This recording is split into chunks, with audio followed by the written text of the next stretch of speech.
Ne réagis pas. Il te filme. Un SMS provenant d'un numéro inconnu a illuminé mon écran. Je m'appelle Autumn. Je suis une développeuse en intelligence artificielle de 32 ans basée à Seattle. Et je viens de passer 4 années éprouvantes à concevoir un algorithme d'intelligence artificielle d'une valeur de plusieurs dizaines de millions de dollars. Ce vendredi soir était censé être une fête de famille privée dans mon appartement. Ma belle-mère et mon demi-frère étaient dans le salon en train de faire sauter le bouchon du champagne pour célébrer mon lancement imminent. Je ne supportais pas leur faux enthousiasme. Alors j'ai prétexté une excuse pour rester au comptoir de la cuisine et manger seul. C'est alors que mon téléphone a vibré avec cet avertissement. Mon cœur a frappé violemment contre mes côtes, mais je n'ai pas regardé autour de moi.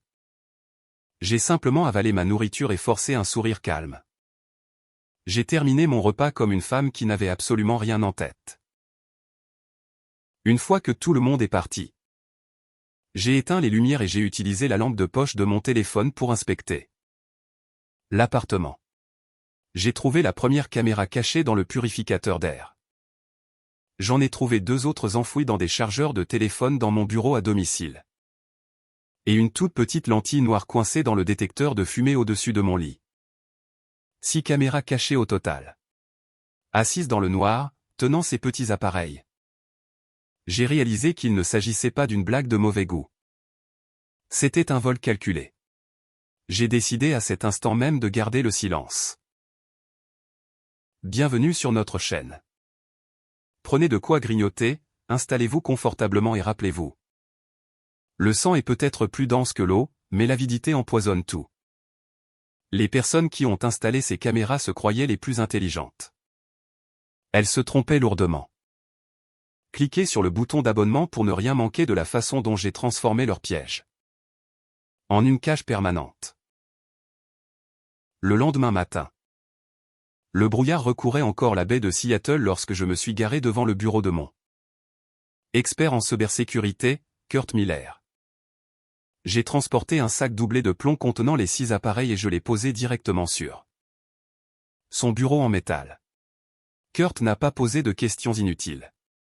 Il a enfilé des gants antistatiques, a démonté le boîtier du détecteur de fumée et en a extrait la minuscule carte mère. Elles ne sont pas bon marché, a dit Kurt en désignant une puce électronique. Elles fonctionnent sur des cartes SIM 4G indépendantes. Elles ne dépendent pas de votre réseau domestique. Quiconque les a installées voulait un flux direct et ininterrompu vers ses propres serveurs. Je l'ai regardé aligner les composants. Peux-tu couper le flux? Ai-je demandé. Je le peux, a répondu Kurt en prenant un scanner spécialisé. Mais si la connexion s'interrompt brutalement, l'opérateur saura que vous les avez trouvés. Un hacker professionnel ou un espion chevronné changera immédiatement de tactique. Nous devons contrôler ce qu'il voit. Kurt a connecté les appareils à un terminal réseau isolé. Il a travaillé rapidement, tapant des commandes pour intercepter la transmission sortant avant qu'elle n'atteigne les tours cellulaires. Il n'a pas coupé la connexion. Au lieu de cela, il a construit un serveur proxy, un intermédiaire numérique. J'ai besoin d'une vidéo de vous en train de travailler, a déclaré Kurt. Je lui ai donné une clé USB contenant une sauvegarde interne du système de sécurité légitime de mon appartement, enregistré 2 jours plus tôt. Les images me montraient assise à mon bureau en train de taper des lignes de code pour mon projet d'intelligence artificielle, m'arrêtant de temps en temps pour boire du café. Kurt a injecté cette vidéo dans le serveur proxy. Il a manipulé les paquets de données, trompant le microprogramme des caméras cachées pour qu'il accepte la vidéo préenregistrée comme un flux optique en direct. Il a ajusté les horodatage pour les faire correspondre à l'heure actuelle, s'assurant que les métadonnées soient parfaites. Il a envoyé la boucle continue vers la liaison montante cellulaire. C'est fait, a dit Kurt en se reculant du moniteur. En ce moment même, les caméras transmettent la réalité d'hier. Pour la personne qui regarde. Vous êtes assise dans votre appartement en train de travailler sur votre ordinateur. Elle reçoit un flux Flux haute définition parfait. En réalité, mon appartement était complètement vide. J'avais déjà démonté mon poste de travail. J'avais verrouillé les disques durs principaux contenant l'algorithme de 37,5 millions de dollars dans un coffre-fort bancaire dès l'aube. L'observateur regardait désormais un fantôme. La menace immédiate étant neutralisée. Kurt s'est concentré sur la destination des données détournées. Il a effectué un tracé de route sur les paquets IP sortants. Les données sont envoyées vers un fournisseur commercial de stockage en nuage. Il paie pour une capacité de stockage massive.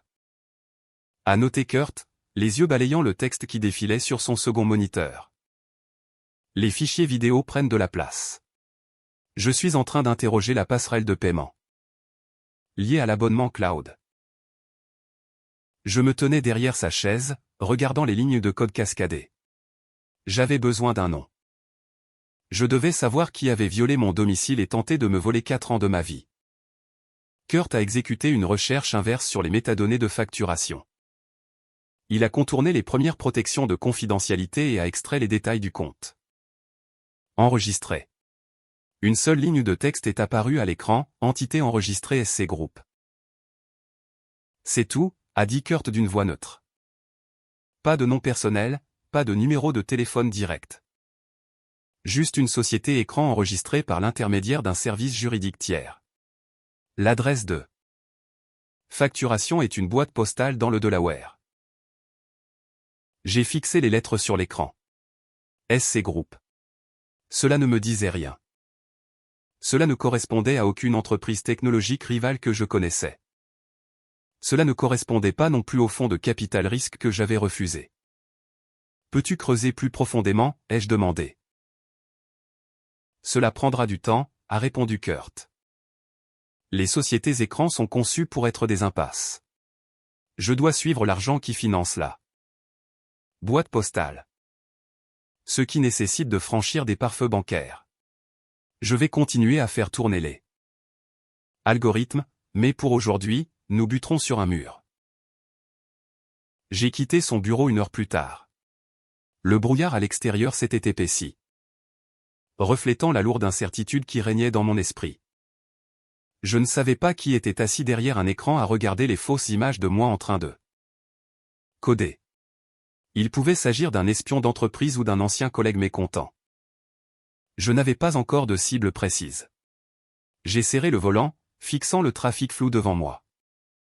Le serveur proxy m'avait offert une fenêtre de sécurité vitale. Mais j'avançais toujours complètement dans le noir.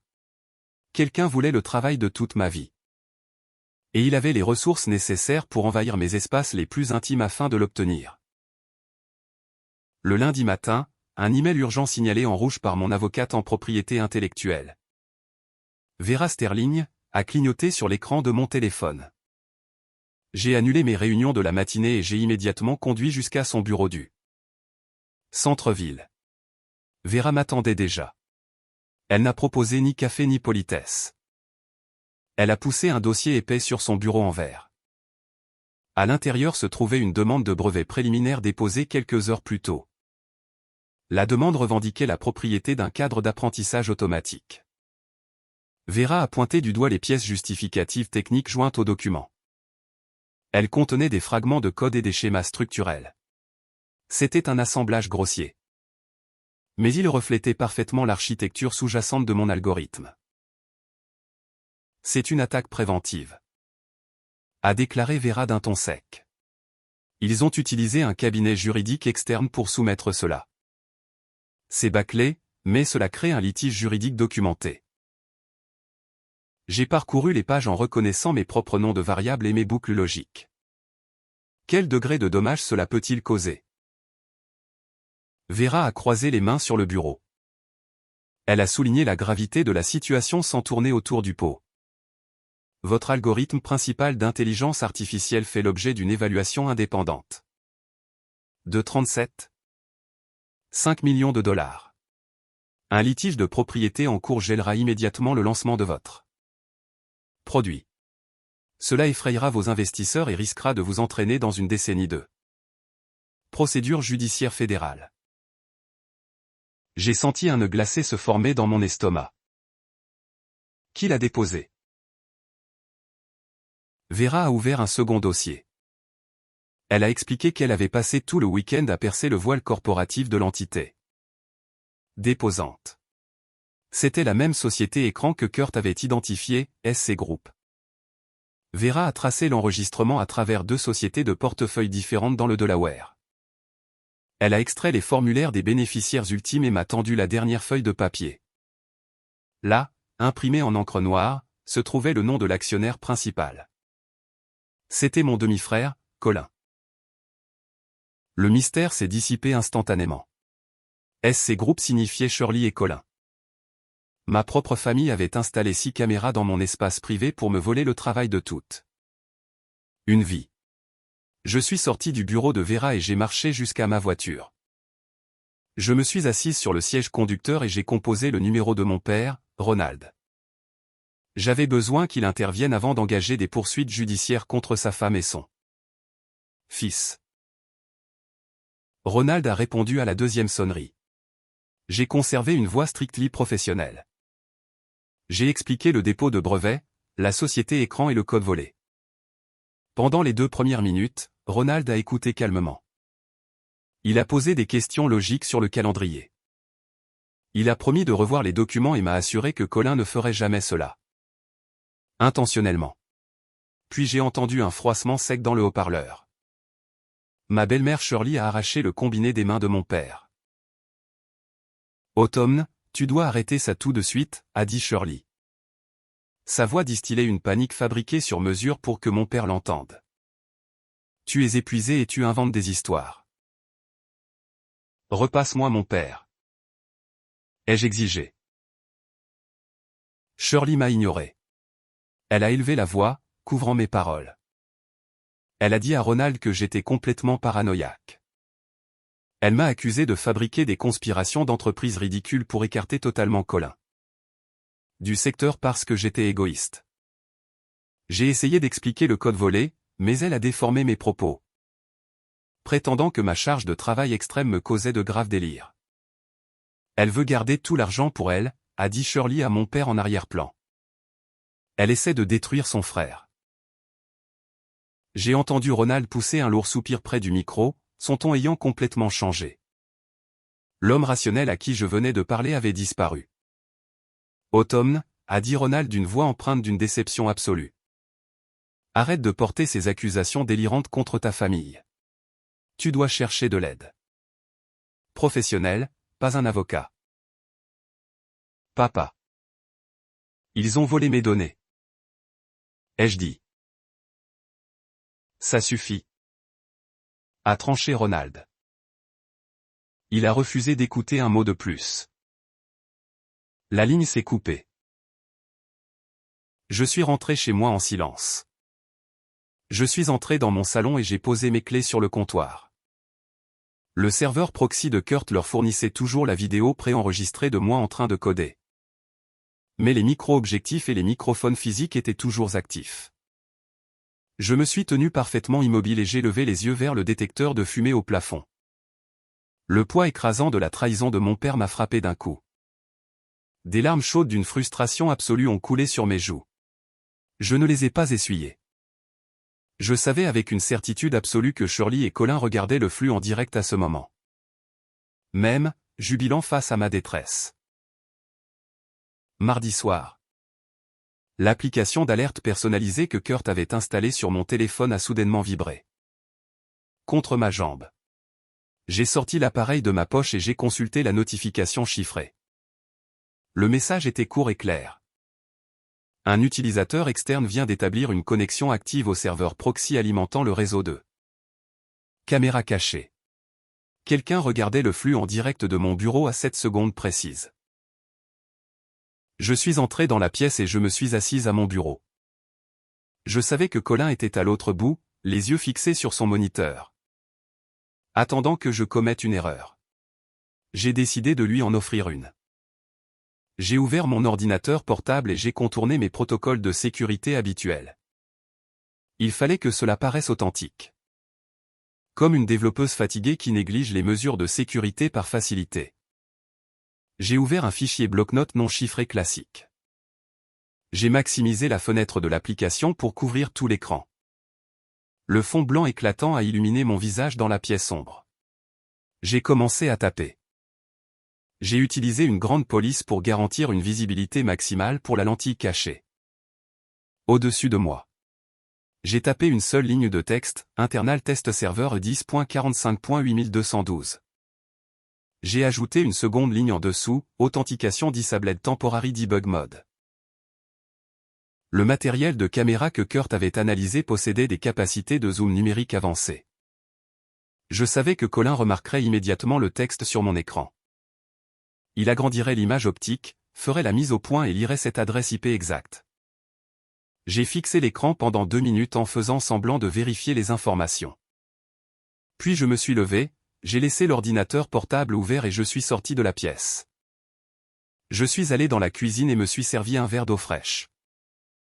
Je suis resté dans le noir à fixer le mur, attendant que son avidité l'emporte sur sa prudence. Colin a mordu à l'hameçon. Il était arrogant et voyait là une passerelle directe et non sécurisée vers le cœur du système d'intelligence artificielle. Il voulait les données brutes pour légitimer sa demande de brevet frauduleuse. Moins de 5 minutes après que j'ai quitté le bureau. Une seconde alarme s'est déclenchée sur mon tableau de bord mobile sécurisé. La notification provenait directement de l'environnement serveur isolé que Kurt avait configuré plus tôt dans la semaine. Quelqu'un avait initié une demande d'accès externe à l'adresse IP que j'avais tapée à l'écran. L'adresse ne menait pas à ma véritable base de données. Elle menait à un pot de miel, Honeypot. C'était un réseau leur conçu intentionnellement pour ressembler à un serveur d'entreprise. Vulnérable. Kurt avait rempli les disques virtuels de milliers de fichiers inutiles générés.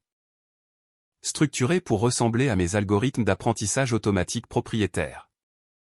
Le honeypot était une cage numérique, et la porte était grand ouverte. J'ai suivi les métriques en direct sur mon téléphone alors que l'intrus lançait une séquence de téléchargement de masse. Au moment précis où l'ordinateur externe a interagi avec les fichiers leur. Le piège s'est refermé. Le logiciel dorsal de Kurt s'est activé instantanément, exécutant une contre-mesure silencieuse. Il a retiré les masques réseau de base de l'attaquant et a commencé à enregistrer l'intrusion en temps réel. Le tableau de bord de surveillance s'est rempli de données brutes et incontestables. Le système a capturé l'adresse IP source exacte qui téléchargeait les fichiers. Il a enregistré la chaîne usée agent, révélant le navigateur web spécifique et la version du système d'exploitation utilisé par l'attaquant. Le protocole de Kurt a creusé plus loin, contournant les pare-feux standards pour extraire les détails du certificat TLS. Le logiciel a compilé une empreinte numérique unique de l'appareil, identifiant de manière permanente le profil matériel physique de la machine de Colin. Chaque interaction, chaque fichier cliqué et chaque octet téléchargé était horodaté avec une précision atomique grâce au protocole NTP. Il n'y avait aucune possibilité de manipulation. Enfin, le système a tracé le chemin de connexion jusqu'au fournisseur d'accès Internet local. Le nœud géographique correspondait au pâté de maison résidentielle où vivaient Colin et Shirley. J'ai regardé la barre de progression du téléchargement se remplir sur mon écran. Colin extrait avidement des gigaoctets de données sans valeur. Complètement inconscient qu'il fournissait simultanément des aveux numériques irréfutables. Il pensait me voler mon avenir, mais il assurait en réalité ses propres poursuites judiciaires. Les preuves électroniques ont été automatiquement verrouillées, chiffrées et sauvegardées dans 3 emplacements sécurisés distincts. Elles étaient vérifiées mathématiquement et prêtes pour un tribunal fédéral. J'ai fermé l'application de surveillance sur mon téléphone et je suis retourné dans ma chambre. Le mercredi soir, une fine pluie tombait sur les vitres d'un café vide dans la banlieue de Seattle. J'étais assise seule dans un box vers le fond, à regarder les phares flous des voitures qui passaient. La clochette au-dessus de la porte d'entrée a tinta. La petite amie de Colin, Mélodie, est entrée. Elle gardait la tête baissée, serrant son manteau humide autour de ses épaules. Elle s'est glissée dans le box en face de moi, ses mains tremblant légèrement. Nous nous étions rarement parlé lors des réunions de famille. Mais c'était elle qui m'avait envoyé le SMS d'avertissement anonyme. Elle n'a pas commandé de boisson. Elle a fouillé dans sa poche et a posé une petite clé USB argentée sur la table en bois entre nous. Avant que je ne puisse l'interroger à ce sujet, mon téléphone a vibré. C'était un SMS sécurisé de Kurt. J'ai ouvert le canal chiffré. Il avait réussi à retrouver la facture d'achat originale des caméras cachées. Il avait croisé la boîte postale du Delaware avec une base de données récemment compromise d'un fournisseur de matériel. Le mode de paiement était enfin démasqué. L'achat n'avait pas été effectué via le compte de la société Écran, mais avec une carte de crédit personnel haut de gamme. Le nom enregistré sur le compte était Shirley. Le lien financier direct entre ma belle-mère et l'équipement d'espionnage était désormais irréfutable. J'ai posé mon téléphone face contre table et j'ai regardé Mélodie. Elle a pris une profonde inspiration et m'a expliqué son geste. Elle avait trouvé un bordereau d'expédition imprimé pour du matériel de surveillance sur le bureau de Colin une semaine plus tôt, lorsqu'elle l'avait interrogé. Il avait donné une piètre excuse concernant des améliorations de sécurité. Non convaincue et très méfiante vis-à-vis des réunions secrètes récentes entre Colin et sa mère, Mélodie avait volontairement laissé son téléphone enregistrer des mémos vocaux sous une pile de papier dans son bureau pendant une visite de Shirley. J'ai branché la clé USB sur mon ordinateur portable, connecté mes écouteurs et cliqué sur la lecture. La qualité audio était légèrement étouffée par le papier, mais les voix étaient inimitables. J'ai entendu Shirley et Colin exposer leur véritable stratégie.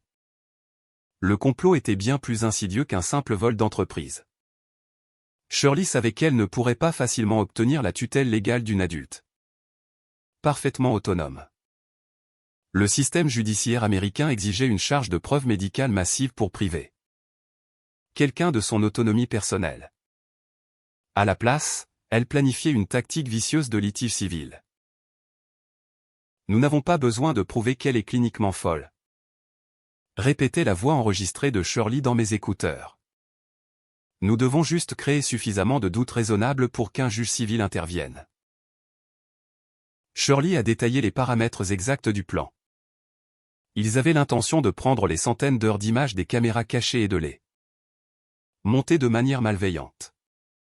Ils isoleraient les moments précis où j'étais en manque de sommeil sévère, faisant les 100 pas dans la pièce à 3 heures du matin, oubliant de manger et murmurant seul tout en débuguant une architecture d'intelligence artificielle complexe.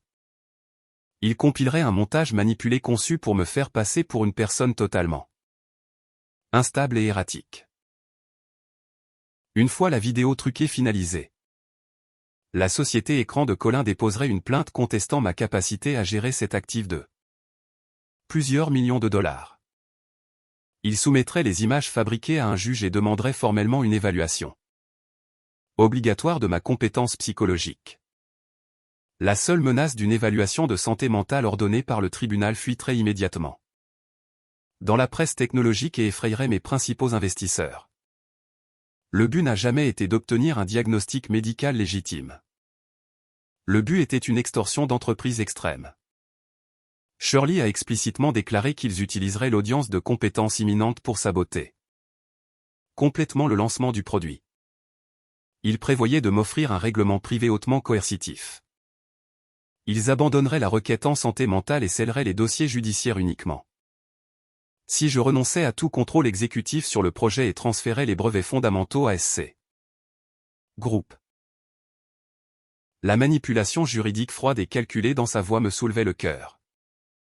Ils armaient mon dévouement et mon éthique de travail contre moi. J'ai débranché mes écouteurs. Mélodie restait assise en silence, fixant ses mains vides. Elle a murmuré qu'elle ne pouvait pas rester dans cette maison et les regarder détruire méthodiquement ma vie. J'ai transféré le fichier audio vers mon coffre-fort cloud chiffré. J'ai promis à Mélodie que son identité resterait protégée. Je lui ai conseillé de faire ses bagages et de quitter Colin immédiatement. Idéalement en quittant la ville avant le week-end. Elle a hoché la tête, s'est levée et s'est en allée sous la pluie. Je suis resté dans le box. Les relevés financiers prouvaient leurs actes. Les journaux du Honeypot prouvaient leur vol en cours. Et ce fichier audio prouvait leur intention malveillante. J'ai serré fort le téléphone contenant la dernière pièce du puzzle. Il restait exactement 48 heures avant le plus grand événement de lancement technologique de la côte ouest. La campagne de dénigrement orchestrée a débuté exactement comme prévu. Des publications anonymes ont soudainement inondé des forums technologiques influents de Seattle, prétendant avec agressivité que l'algorithme d'apprentissage automatique de mon produit à venir était entièrement volé. Des blogs spécialisés ont commencé à publier des rumeurs non vérifiées et néfastes. Ils suggéraient que j'avais impitoyablement exploité un jeune développeur brillant et m'étais approprié sa propriété intellectuelle. Mon téléphone portable vibrait sans arrêt avec des appels d'investisseurs anxieux, de membres du conseil d'administration confus et de médias agressifs exigeant des clarifications immédiates. J'ai ordonné à mon équipe interne de relations publiques de ne faire aucune déclaration et de refuser toutes les demandes d'interview. J'ai totalement ignoré l'escalade des emails. J'ai maintenu un silence absolu, permettant délibérément à Colin et Shirley d'amener leur faux récit public à son apogée. Dans la salle de conférence sécurisée de Vera en centre-ville, l'atmosphère était strictement opérationnelle. Elle se tenait devant la grande table en acajou, assemblant méthodiquement la manifestation physique de leur destruction imminente. Elle a composé un dossier de plaidoirie massif, comportant de nombreux intercalaires. Elle a organisé chaque preuve selon une séquence juridique rigoureuse afin d'en garantir la parfaite admissibilité devant un tribunal. La section 1 contenait les journaux réseau brut et vérifiés extraits du serveur Lord de Kurt, capturant de manière incontestable l'intrusion externe de Colin et son extraction non autorisée de données. La section 2 contenait les documents financiers non caviardés liant directement le matériel de surveillance à la carte de crédit premium de Shirley. La section 3 comprenait une transcription juridique certifiée de l'enregistrement audio, établissant clairement leur intention préméditée de commettre une extorsion civile et de manipuler le système judiciaire. La dernière section, la plus épaisse, sécuriser mon historique continu de validation de code source sur 4 ans, accompagné d'horodatage cryptographique prouvant la paternité originale incontestée de mon travail. Vera a fermé le lourd classeur et a exposé notre approche tactique immédiate. Elle a clairement déclaré que nous n'allions pas porter cette affaire directement devant le fédéral Bureau of Investigation pour le moment. Les accusations émanant d'un grand jury fédéral nécessitaient de longs examens bureaucratiques internes, des procédures d'assignation complexes et ne pouvaient tout simplement pas être exécutées dans un délai strict de 2 jours.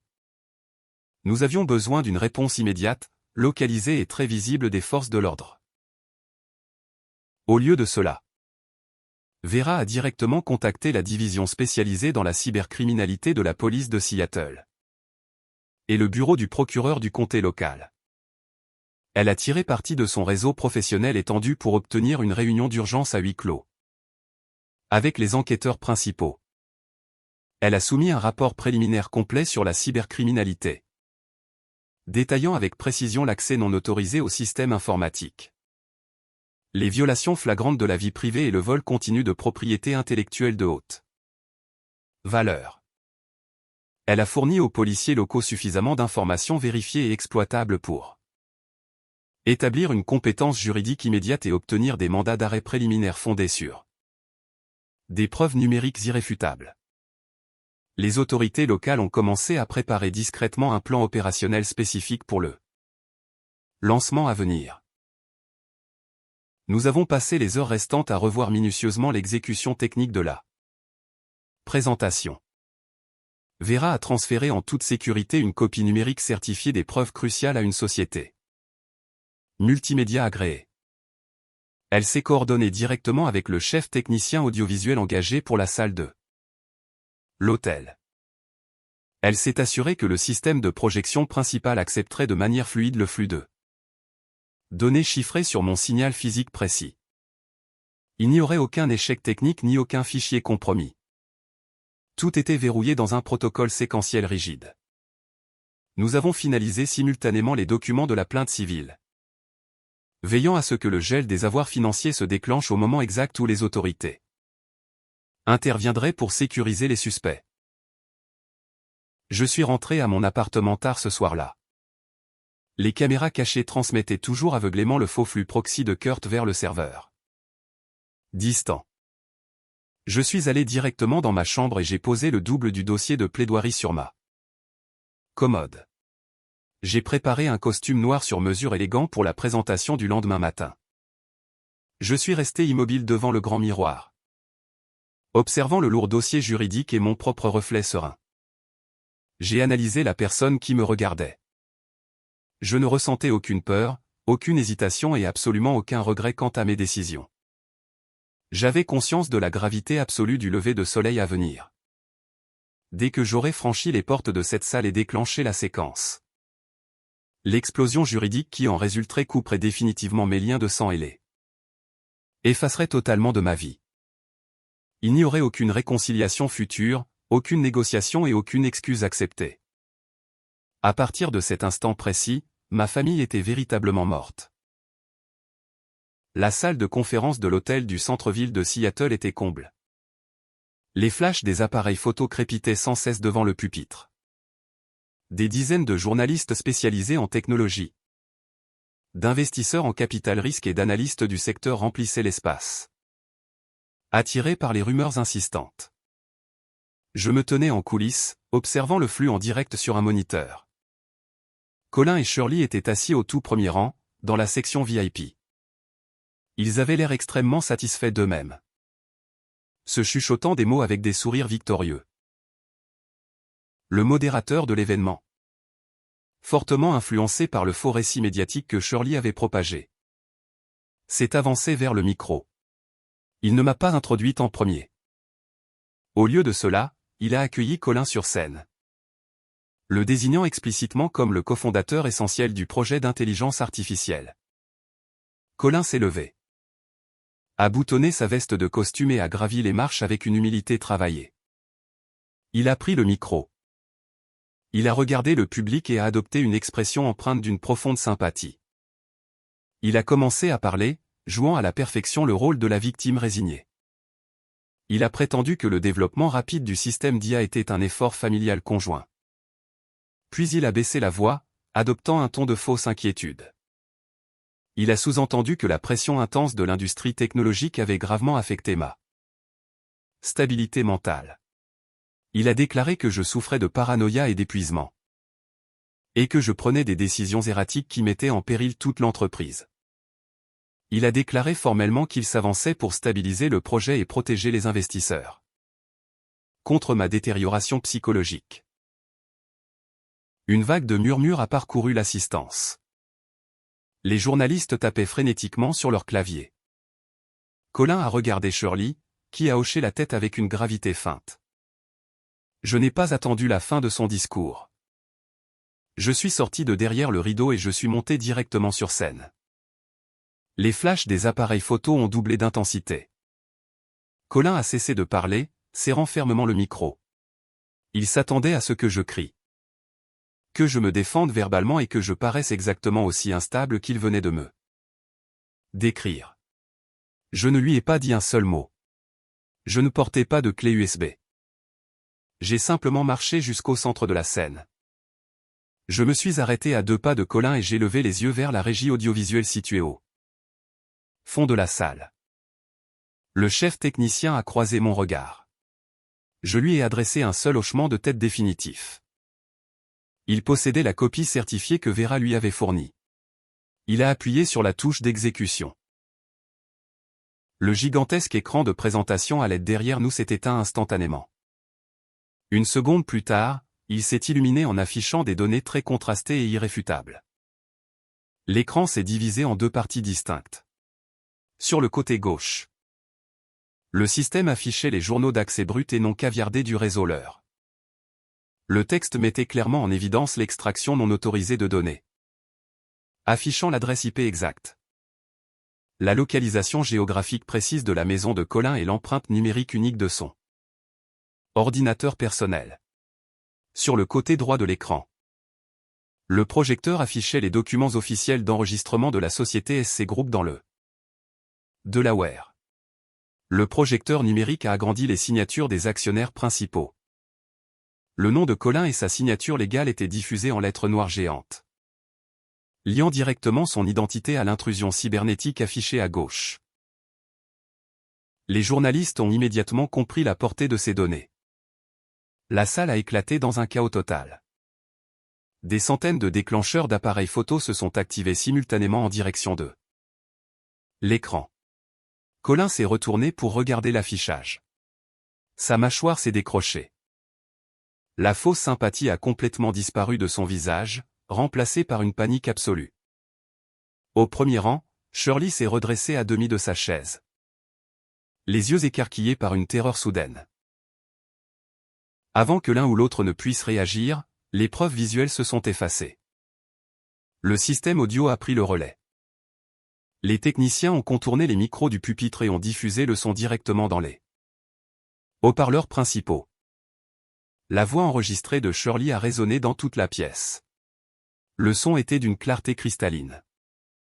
Chaque personne présente dans l'auditorium l'a entendu détailler le complot visant à manipuler le système judiciaire. Tous l'ont entendu énoncer clairement le plan d'utiliser des séquences vidéo fabriquées pour forcer une évaluation de compétences psychologiques. Tous l'ont entendu discuter ouvertement de l'utilisation de la menace d'une procédure de santé mentale pour m'extorquer et prendre le contrôle exécutif total d'un actif de 37,5 millions de dollars. L'enregistrement s'est arrêté. Le silence qui a suivi était assourdissant. Il n'y avait plus de place pour le moindre débat. Aucune réinterprétation possible et absolument aucune défense. Colin est resté pétrifié au pupitre, fixant la foule d'un air absent. Shirley s'est effondrée sur son siège, cachant son visage dans ses mains tremblantes. La vérité incontestable était étalée au grand jour. Les murmures dans la salle de conférence ne s'étaient même pas apaisés lorsque deux policiers en civils se sont avancés depuis le fond de l'auditorium.